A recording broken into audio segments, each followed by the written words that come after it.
Ladies and gentlemen, Carmine Sabia here for Explain America, and we have a video that should end the case against Donald Trump brought by Manhattan District Attorney Alvin Bragg once and for all.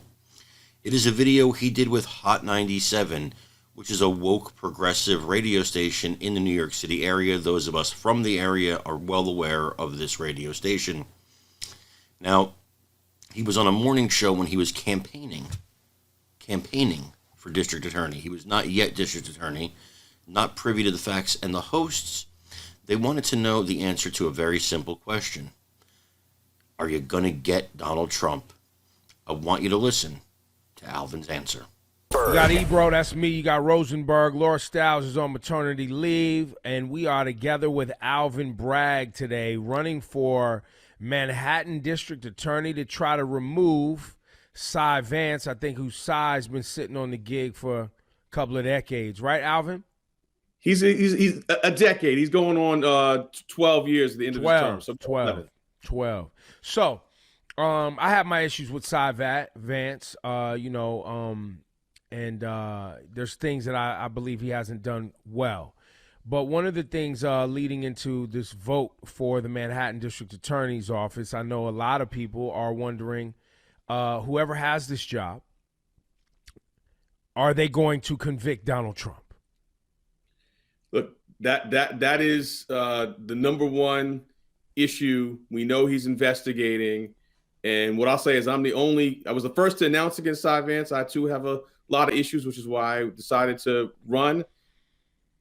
I'm the candidate in the race who has the experience with Donald Trump. I was the chief deputy in the Attorney General's office. We sued the Trump administration over 100 times for the Muslim travel ban, for family separation at the border, for shenanigans with the census. So I know how to litigate with him. I also led the team that did the Trump Foundation case. So I'm ready to go wherever the facts take me and to inherit that case. And I think, it'd be hard to argue with the fact that that'd be the most important, most high profile case. And I've seen him up front and seen the lawlessness that he can do. And you believe it should happen? I believe we have to hold him accountable. I haven't seen all the facts beyond the public, but I've litigated with him. And so I'm prepared to go where the facts take me once I see them and hold him accountable. Where do you fit in as the Manhattan District Attorney versus on the federal level, the attorney for the Southern District of New York? How do you guys, who does what? Exactly. So, I was in that office. I was in the public corruption unit in the Southern District of New York. So there is sometimes working together. Oftentimes the same case could be brought as a federal matter or as a state matter. I'll give you an example. I did the case that led to the conviction of Malcolm Smith, who was the Senate Majority Leader for bribery. That could have been a state case. It's just that we were basically in the Southern District. We've been in the lead. We were using our resources and focusing on people using power and abusing power. And if I were Manhattan District Attorney, I would be focusing on that in a way that office has not before. So, Alvin, you said leading you where the facts may lead you with regard to dealing with Donald Trump. And from what you know today, and, I know you're being careful with your words because you're running for office, so I respect that. But I know as a voter and a taxpayer, all I know is some of the things that I've seen would have put me in jail.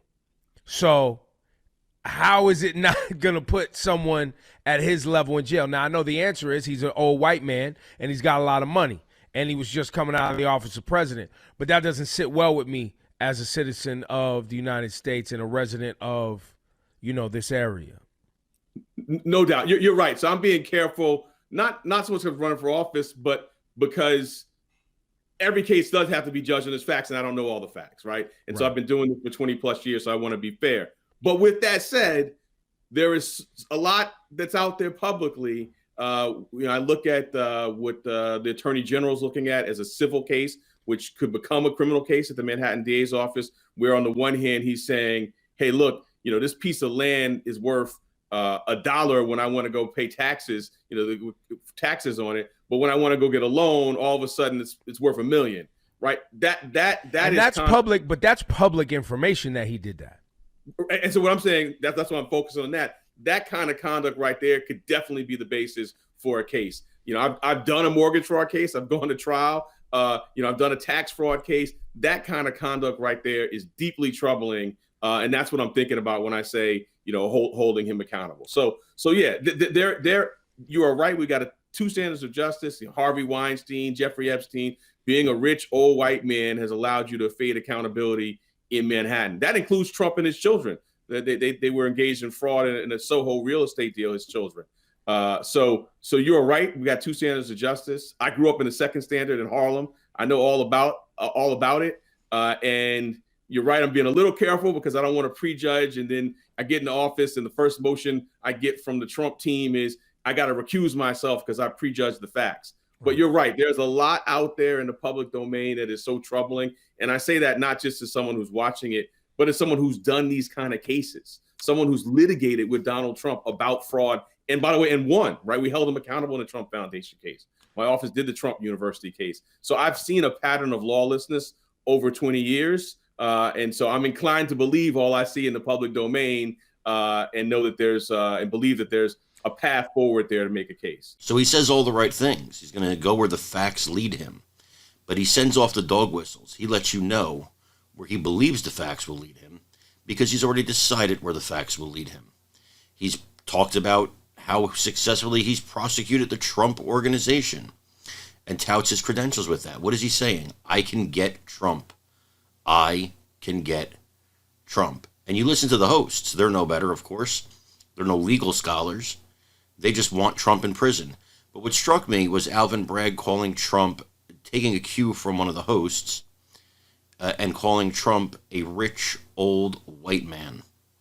That, my friends, I promise you, you take any other district attorney, insert any other race in place of the word white, and you have the case thrown out of court immediately, and that guy may lose his job. But it's okay to call Trump a rich, old white man. The double standard obviously is glaring, but I think what it shows is that Bragg had designs on Trump from day one.